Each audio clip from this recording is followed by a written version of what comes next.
The undocumented immigrant accused of killing a Central Valley police officer is in custody tonight. But KPIX 5 political reporter Melissa Caen tells us one California sheriff is placing part of the blame on politicians. Melissa? Yeah, we're here in San Francisco at the Department of Homeland Security. This is one of about a dozen law enforcement offices that helped in the effort to track down and apprehend Gustavo Perez Arriaga. He's the man that police believe shot and killed Ron Singh on December 26th. And today, the Stanislaus sheriff says that Arriaga, who is here illegally, should have been deported a long time ago. Ron Singh was my older brother. Yes, he's not coming back, but...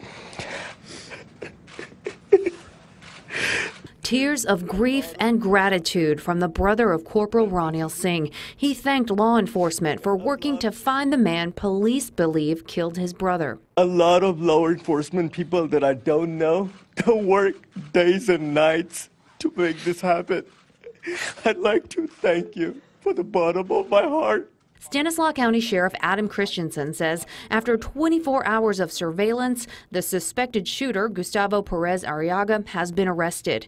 Two people accused of helping him hide from police were also arrested. His brother, Adrian Verheen, and co-worker, Eric Razo Quiroz. And remember, I told you yesterday that anybody who aids and helps this criminal was going to go to jail. The sheriff says all three men are in the country illegally, and Arriaga has not been reported to immigration officials, even though he's been arrested twice. This is a criminal illegal alien with prior criminal activity that should have been reported to ICE.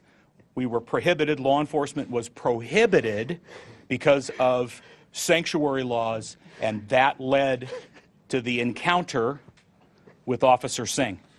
Sheriff Christensen has been an outspoken critic of sanctuary policies and was part of a group that met with President Trump to discuss the issue. And under SB 54 in California, based on 2 arrests for DUI and some other active warrants that criminal has out there, law enforcement would have been prohibited from sharing any information with ICE about this criminal gang member. Arriaga's DUI arrests and warrant happened before SB 54 took effect.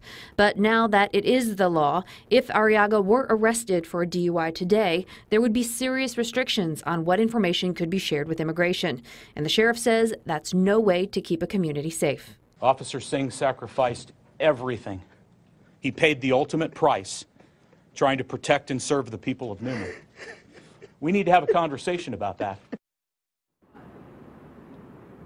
Now, one thing that I just think is important to point out, law enforcement officers in Stanislaus County made sure that Corporal Singh's handcuffs were the ones used on Arriaga as he was held in custody today.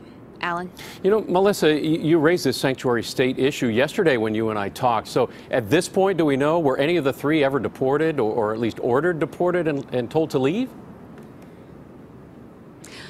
Yeah, Alan, we reached out to ICE today and asked those questions. We also asked whether when Arriaga was arrested, if there was ever a request to detain that came down from ICE. But unfortunately, ICE is part of the Department of Homeland Security, which is part of the government shutdown right now. They have very few resources to respond to these requests. So we may not be able to get that information until after the government is back up and running. Alan? No.